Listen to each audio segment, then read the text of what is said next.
Oke, teman-teman sekalian, hari ini Ibu akan menyampaikan materi mengenai teknik pengumpulan data dalam penelitian kuantitatif. Nggak kerasa, ini sudah pertemuan ke-12. Kita bahasan kita mengenai teknik pengumpulan data. Jadi teman-teman dalam penelitian kuantitatif itu kualitas data hasil penelitian sangat ditentukan oleh dua hal. Yang pertama, kualitas pengumpulan data dan yang kedua adalah kualitas instrumen penelitian. Kualitas pengumpulan data ini ditentukan atau berdasarkan pada ketepatan cara-cara yang digunakan untuk mengumpulkan data. Sedangkan kualitas instrumen penelitian itu berdasarkan pada bagaimana validitas dan reliabilitas instrumen. Nah, di sini untuk pengumpulan data itu bisa kita lihat berdasar sumber datanya. Kalau berdasarkan sumber datanya, maka terbagi menjadi dua, yaitu sumber data primer dan sumber data sekunder. Untuk sumber data primer itu adalah sumber data yang langsung memberikan data kepada peneliti. Jadi kalau peneliti sedang melakukan wawancara langsung, itu bisa dikatakan sebagai sumber data primer. Kemudian untuk sumber data sekunder, itu adalah sumber data yang tidak langsung memberikan data kepada peneliti. Bisa melalui dokumen atau melalui orang lain. Jadi semisal teman-teman mendapatkan data dari laporan di kantor, dari notulen rapat, dokumen kebijakan, itu merupakan sumber data sekunder. Nah, kemudian pengumpulan data berdasarkan cara atau teknik pengumpulannya itu terbagi menjadi tiga. Yang pertama yaitu interview atau wawancara. Yang kedua kuesioner atau angket. Dan yang ketiga adalah observasi atau pengamatan. Dalam pertemuan kali ini, kita akan membahas pengumpulan data berdasarkan cara atau teknik pengumpulannya. Yang pertama itu interview atau wawancara. Interview atau wawancara dalam penelitian kuantitatif itu bisa dilakukan apabila peneliti ingin melakukan studi pendahuluan untuk menemukan permasalahan yang diteliti. Jadi semisal peneliti belum mendapatkan permasalahan, boleh peneliti melakukan wawancara terlebih dahulu untuk melakukan studi pendahuluan. Yang kedua, apabila peneliti ingin mengetahui hal-hal dari responden yang lebih mendalam dan jumlah respondennya lebih sedikit. Jadi kalau respondennya sedikit, peneliti bisa melakukan wawancara. Kemudian yang ketiga, wawancara dapat dilakukan melalui tatap muka, face to face. Jadi kalau mau wawancara face to face, maupun dengan menggunakan telepon. Kalau di era pandemi seperti ini, itu biasanya wawancara kita lakukan per telepon atau menggunakan voice note. Selanjutnya, wawancara ini terbagi menjadi wawancara terstruktur dan wawancara tidak terstruktur. Apa sih wawancara terstruktur dan wawancara tidak terstruktur? Ini ada bedanya ya dengan kualitatif. Teman-teman simak. Wawancara terstruktur di sini peneliti mengetahui, jadi peneliti sudah tahu tentang informasi yang diperoleh. Jadi dia sudah tahu. Nah, karena sudah tahu, akhirnya peneliti menyiapkan instrumen penelitian berupa pertanyaan-pertanyaan tertulis yang alternatif jawabannya telah disediakan. Kemudian responden. Jadi kalau di penelitian kualitatif itu sebutannya bagi orang yang memberikan data itu adalah informan.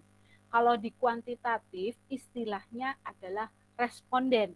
Jadi teman-teman harus bisa membedakan kalau informan itu untuk di penelitian kualitatif, sedangkan responden itu untuk penelitian kuantitatif. Nah, di sini responden diberi pertanyaan yang sama dan peneliti kemudian mencatatnya. Yang keempat, pengumpul data bisa menggunakan beberapa orang namun perlu di-training. Jadi semisal nih ya, Ibu melakukan penelitian kuantitatif. Nah, kemudian karena respondennya banyak, ya lumayan lah, Ibu nggak bisa turun sendiri karena kesibukan. Akhirnya Ibu ajak mahasiswa yang bisa ikut. Nah, mahasiswa yang ikut tadi harus di-training dulu. Kenapa? Biar satu pemahaman, biar satu biar satu pemikiran. Nah, itu tadi biar apa, Bu? Biar datanya juga dapatnya bisa valid. Nah, kemudian pengumpul data juga membawa alat bantu seperti tape recorder. Kalau dulu tape recorder ya, kalau sekarang nggak ada tape recorder, adanya HP. Itu HP sudah bisa dibuat foto, bisa dibuat ngerekam, bisa dibuat video gitu ya. Terus bisa juga membawa gambar atau brosur sebagai ilustrasi gitu ya untuk responden yang akan ditanyakan. Nah, ini adalah contoh pertanyaan untuk wawancara terstruktur. Bagaimana tanggapan Bapak terhadap pelayanan EKTP? Nah, ini ada pilihannya. Jadi Bapaknya tuh dibacain lah, istilahnya wawancara terstruktur ini dibacakan. Pertanyaannya tuh dibacain terus disuruh milih. Biasanya kan suruh ngerjain sendiri. Ini kita yang bacakan, itu wawancara terstruktur. Berbeda dengan wawancara tidak terstruktur. Kalau wawancara tidak terstruktur, itu dia adalah wawancara yang bebas. Peneliti tidak menggunakan pedoman wawancara yang telah tersusun secara sistematis. Pedoman wawancara itu hanya berupa garis besarnya saja, sehingga wawancara tidak terstruktur ini disebut wawancara terbuka. Peneliti itu berusaha memperoleh informasi awal dan permasalahan di lokasi penelitian sehingga bisa menentukan variabel. Nah, di sini ada contoh pertanyaan untuk wawancara tidak terstruktur. Jadi, bagaimana pendapat Bapak atau Ibu mengenai pembangunan jalan tol? Tanyakan. Jadi, kalau wawancara tidak terstruktur itu bebas. Jadi, pengen mengetahui bagaimana tanggapan dari dari responden yang akan diteliti. Nah, kita berlanjut ke kuesioner atau angket. Nah, dalam penelitian kuantitatif, kuesioner atau angket itu adalah teknik pengumpulan data yang utama. Kalau di kualitatif itu yang utama adalah wawancara. Kalau di sini yang utama adalah kuesioner atau angket. Nah, apa sih kuesioner atau angket itu? Kuesioner atau angket itu adalah teknik pengumpulan data di mana responden mengisi pertanyaan dan atau pernyataan, kemudian setelah diisi dengan lengkap dikembalikan kepada peneliti. Begitu pula tidak jauh berbeda ya pengertian yang dituliskan oleh Prof. Sugiono. Nah, teman-teman, kuesioner ini adalah teknik pengumpulan data yang efisien sehingga cocok digunakan apabila jumlah respondennya cukup besar dan tersebar di wilayah yang luas. Kalau misalkan teman-teman mau meneliti di satu kota, cocok nih disebarkan angket. Nah, bisa berupa pertanyaan tertutup, bisa berupa pertanyaan terbuka, baik secara langsung atau dikirim. Nah, di sini ada beberapa prinsip penulisan angket. Kenapa di sini dijelaskan dengan detail prinsip penulisan angket? Karena penulisan angket itu atau penulisan kuesioner itu merupakan teknik pengumpulan data yang paling efektif. Jadi sumber data yang utamanya itu kita menggunakan kuesioner atau angket. Ada 9. Yang pertama itu prinsip mengenai bahasa yang digunakan. Yang kedua, tipe dan bentuk pertanyaan. Yang ketiga, pertanyaan tidak mendua. Yang keempat, tidak menanyakan yang sudah lupa. Jadi yang sudah lupa tidak boleh ditanyakan. Yang kelima, pertanyaan tidak menggiring. Yang keenam, panjang pertanyaan. Yang ketujuh, urutan pertanyaan. Kedelapan, prinsip pengukuran. Dan yang kesembilan, penampilan fisik angket. Kita bahas satu persatu 9 prinsip penulisan angket. Yang pertama, bahasa yang digunakan.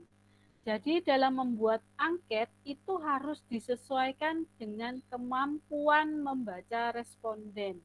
Jadi kita harus perhatikan kemampuan responden kita itu, dia itu paham atau tidak.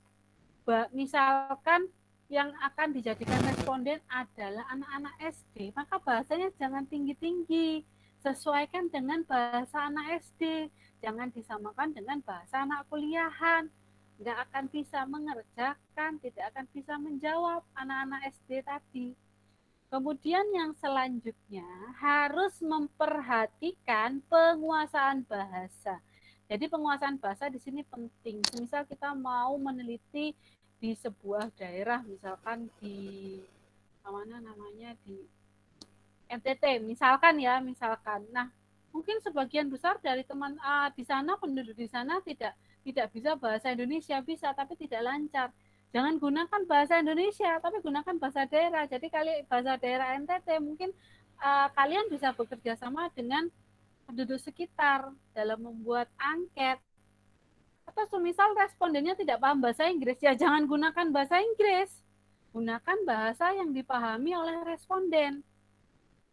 Yang selanjutnya juga memperhatikan keadaan sosial budaya respondennya. Jadi itu perlu kita perhatikan juga dalam membuat angket atau kuesioner.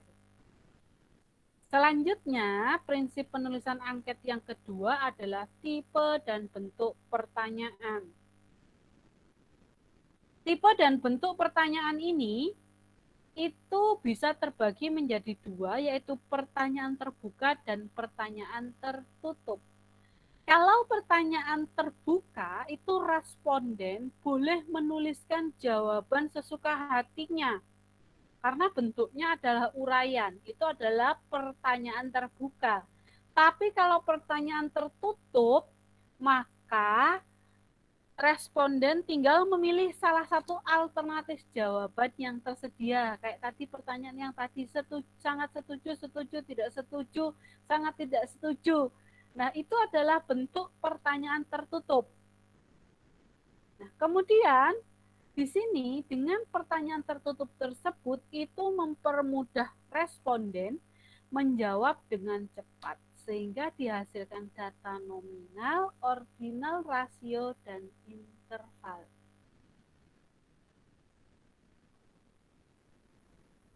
Prinsip penulisan angket yang selanjutnya yaitu pertanyaan tidak mendua.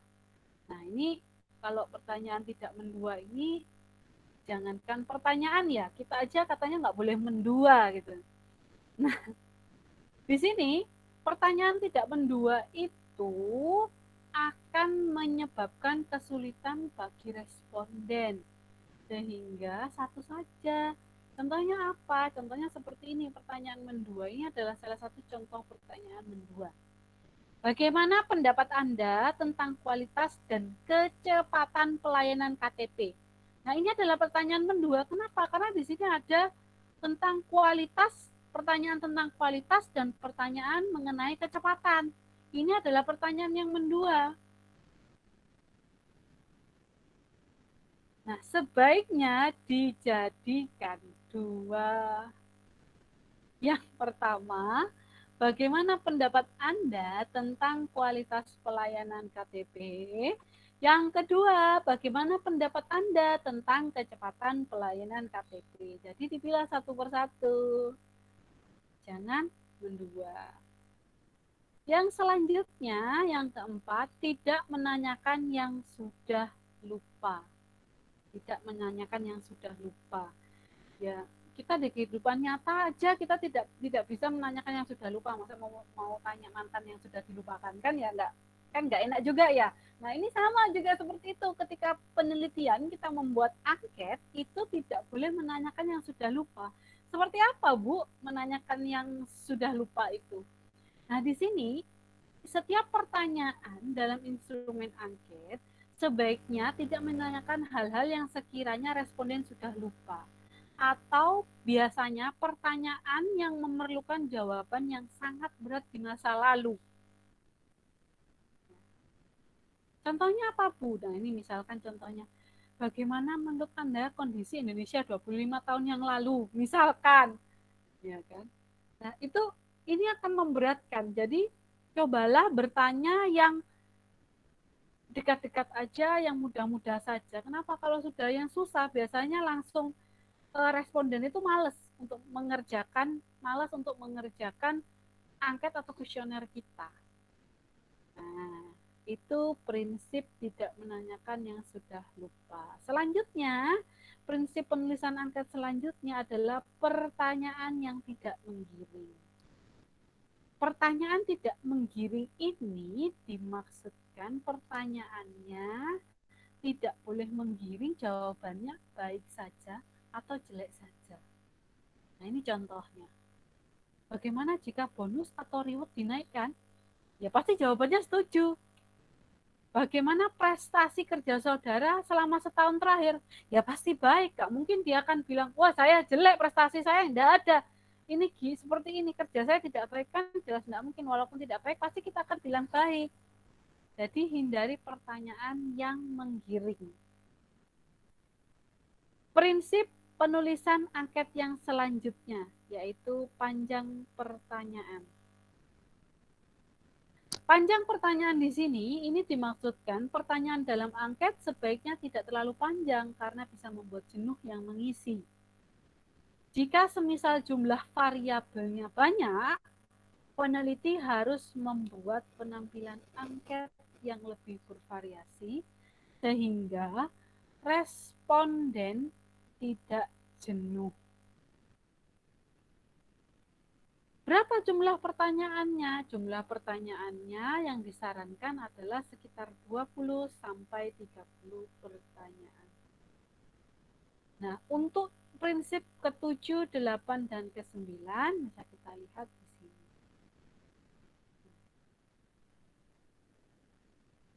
Disarankan untuk urutan pertama, urutan pertanyaan yang pertama itu adalah dari yang mudah ke sulit. Supaya saat mengerjakan angket atau kuesioner, responden tidak putus asa di tengah perjalanan.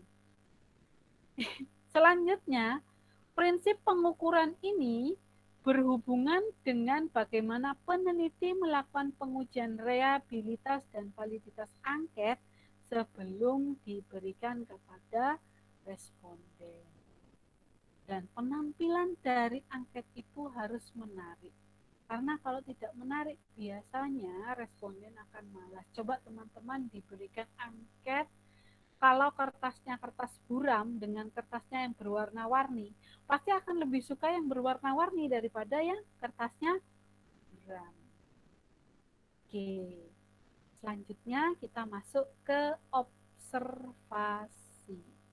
Nah, observasi di sini itu adalah proses untuk memperoleh data dari tangan pertama dengan mengamati orang dan tempat pada saat dilakukan penelitian. Observasi itu dilakukan bila penelitian berkenaan dengan perilaku manusia, proses kerja, gejala alam, dan bila responden yang diamati tidak terlalu besar. Nah, di sini observasi itu dari segi proses pengumpulan data terbagi menjadi dua. Yang pertama, observasi berperan serta atau participant observation dan observasi non-partisipan. Observasi berperan serta itu dikatakan peneliti terlibat dengan kegiatan sehari-hari orang yang sedang diamati. Pengumpulan datanya akan memperoleh hasil yang tajam dan lengkap. Berbeda dengan observasi non-partisipan. Kalau observasi non-partisipan, peneliti hanya sebagai pengamat dan tidak terlibat. Peneliti mencatat hasil pengamatannya, kemudian pengumpulan datanya akan memperoleh hasil yang tidak terlalu tajam dan mendalam. Untuk observasi dari segi instrumen itu juga terbagi dua. Yang pertama observasi terstruktur dan observasi tidak terstruktur. Kalau observasi terstruktur itu dirancang secara sistematis dan peneliti mengetahui variabel yang akan diamati. Di sini instrumen penelitian telah diukur validasi dan reliabilitasnya menggunakan pedoman wawancara tertutup. Dan yang terakhir adalah observasi tidak terstruktur. Di sini observasi yang tidak dipersiapkan secara sistematis, tidak menggunakan instrumen baku, hanya berupa rambu-rambu penelitian bebas. Ya, dan di sini peneliti bebas mengamati dan mencatat kemudian menganalisis. Oke, teman-teman sekalian, itu tadi materi hari ini mengenai teknik pengumpulan data. Jadi kalau di di kualitatif, di Medpen kualitatif juga ada 3, yaitu wawancara, observasi, dan dokumentasi. Kalau di penelitian kuantitatif juga ada 3, tapi beda. Apa? Yaitu wawancara, penyebaran kuesioner atau angket, dan observasi. Kemudian ada penyebutan yang berbeda antara orang-orang yang membantu dalam penelitian. Kalau di kualitatif sumber data orang yang membantu itu dikatakan sebagai informan. Kalau di kuantitatif itu dikatakan sebagai responden. Oke, teman-teman. Dari sini ada yang mau ditanyakan terlebih dahulu?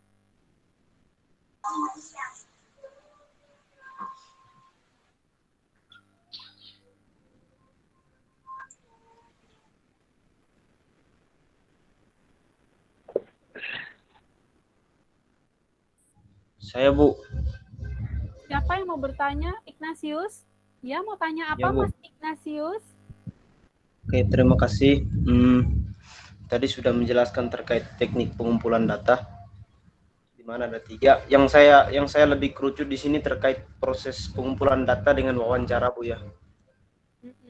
Bahwasanya melakukan proses pengumpulan data dengan wawancara itu kita turun langsung ke lapangan. Jadi pertanyaan saya di sini begini, maksudnya bagaimana kalau misalkan wawancara itu walaupun di saat kondisi sedang membaik, sedang buruk kayak sekarang, ataukah sedang membaik gitu kan? Apakah kita bisa melakukan pengumpulan data itu dengan melakukan ini, Bu, pakai telepon atau pakai chat gitu? Boleh, tergantung. Jadi gini, kalau kita mau melakukan wawancara, itu ada etikanya. Jadi etikanya itu kita harus izin dulu sama orang yang akan kita wawancara. Jadi etikanya seperti itu. Kita tanyakan pada beliaunya yang akan kita ajak untuk wawancara itu, kapan sempatnya, kapan longgarnya. Misalkan kita mau wawancara, ya kan? Jadi jangan sampai ketika dia bekerja terus kita datang, kita wawancara, jangan, kita bikin janji dulu. Kenapa? Karena etikanya seperti itu.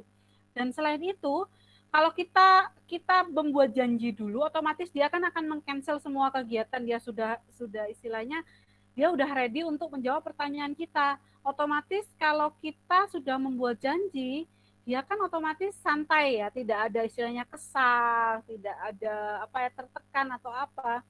Nah, kalau posisinya seperti itu, maka data yang akan kita dapatkan itu akan lebih baik, akan lebih valid gitu loh, daripada ketika lagi kerja, terus kamu datang, peneliti datang, kemudian mau wawancara, ini kerjaan masih banyak, tiba-tiba ada yang datang untuk mewawancara tanpa janji dulu, pasti kan kesel.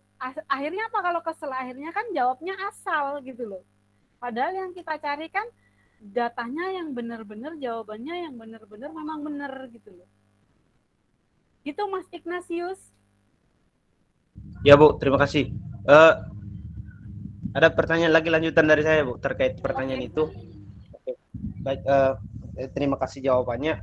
Terus pertanyaan saya lanjutan begini Bu. Kan kita ini melakukan wawancara dengan kita menelpon atau chat itu Bu. Maksudnya di situ pasti kita ini Bu, maksudnya mendapatkan data yang harus kita yang kita itu kan, yang kita wawancara gitu. Misalnya berupa foto atau apa gitu. Maksudnya untuk mendapat fotonya itu kayak gimana Bu? Apakah kita minta di respondennya ataukah seperti apa Bu? Untuk apa sih foto itu tak tanyain?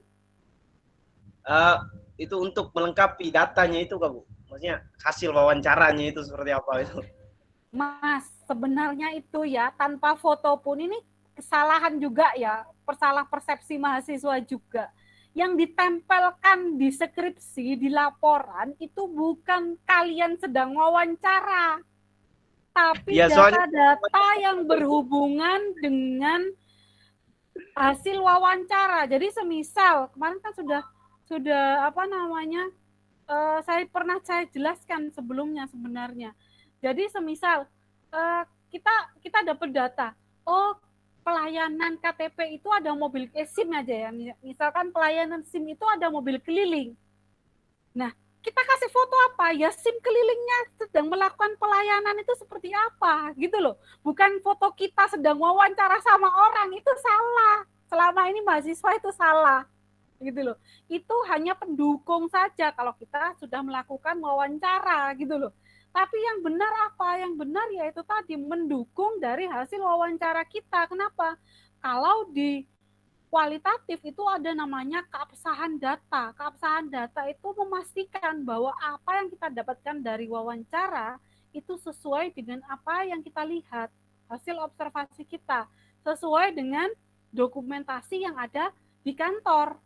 Itu selama ini mahasiswa salah itu, bukan salah, boleh lah dimasukkan boleh, tapi itu di lampiran, nggak ada hubungannya dengan data-data tentang penelitian, itu nggak ada. Malah teman-teman itu malah data tentang foto yang seharusnya diambil malah tidak dicantumkan, sehingga apa, sehingga keabsahan datanya dipertanyakan, benar atau enggak ini datanya gitu loh. Gitu Mas Ignas. baik Bu, terima kasih. Kalau misalkan kamu mau cari foto apa, kalau sekarang itu ya kita itu bisa bisa memaklumi, apalagi kondisinya tuh sekarang kondisi pandemi ya. Ini kayak saya mau melakukan penelitian di salah satu OPD di Kota Malang, surat masuk 2 minggu baru direspon. Kenapa? Karena salah satu OPD yang saya tuju itu ternyata kepalanya kena COVID sehingga di lockdown gitu loh. Nah, dari apa namanya, dari pegawai di sana itu mengatakan, Bu, mending untuk mencari data silakan lewat telepon atau menggunakan voice note. Jadi Ibu mau tanya apa, silakan via WA, nanti kita jawab voice note. Boleh tak kayak gitu? Ya boleh. Gak ada salahnya. Yang penting kita dapat data. Nanti kalau semisal mau apa namanya ditanyakan bener ya tunjukin aja voice note-nya gitu kan, yang penting ada buktinya gitu Mas Ignas. Mau ditanyakan apa lagi yang lain? Terima kasih Bu. Oke, yang lain mau ada yang tanya silakan.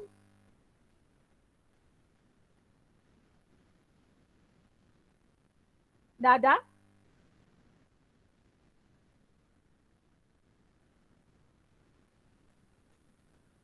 Sudah, hanya satu orang saja yang tanya tadi.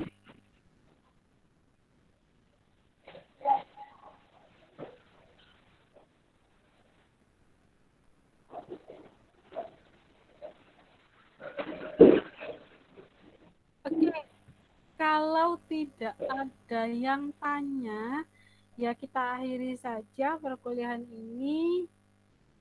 Kita berdoa dulu, nanti setelah berdoa kita sesi foto. Kita berdoa dulu ya. Semoga perkuliahan hari ini mendapatkan manfaat, berkah untuk kalian, sukses untuk kalian, bisa menjadi batu loncatan kalian nanti ketika kalian mengerjakan skripsi. Oke, kita berdoa dulu. Menurut agama dan keyakinan masing-masing, berdoa dulu.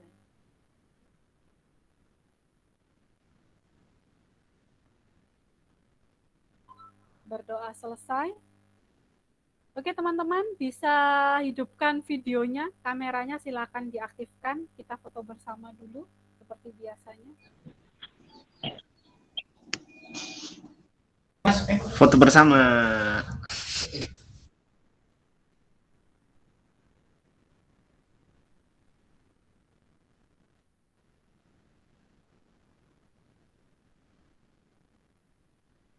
Oke, udah siap semuanya?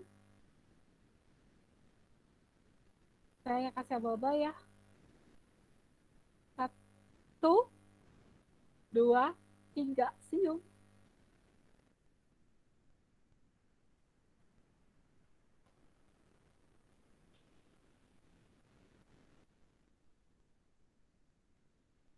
Udah Bu. 1 kali lagi ya. Gaya bebas. Memoriku penuh Bu. Nggak usah di-download. Kalau nggak gitu langsung dihapus nanti. Oke, 1, 2, 3. Ulang lagi Bu. Loh, Ya Bu. kok diulang lagi? Nanti memorinya penuh katanya. Udah 2 kali. Udah Ya, gitu Bu, udah, aja. Bu. Udah gitu aja. Kita akhiri. Terima kasih banyak atas perhatiannya sudah hadir di sini. Jangan lupa isi absen presensi di link. Jangan sampai tidak isi. Karena rekapan itu dari link. Ya. Tolong diisi hanya sampai jam 5 sore. Habis ini langsung diisi. Jangan sampai ada yang lupa. Nanti kalian komplain lagi ke saya. Kalian yang salah, saya yang dikomplain.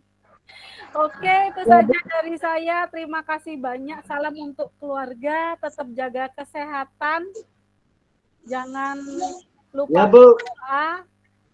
Terima kasih banyak. Wabillahi taufik wal hidayah. Wassalamualaikum warahmatullahi wabarakatuh. Waalaikumsalam. Terima kasih. Love you. Love you, Bu. Love you too. Love you, Bu. Love you. Love you.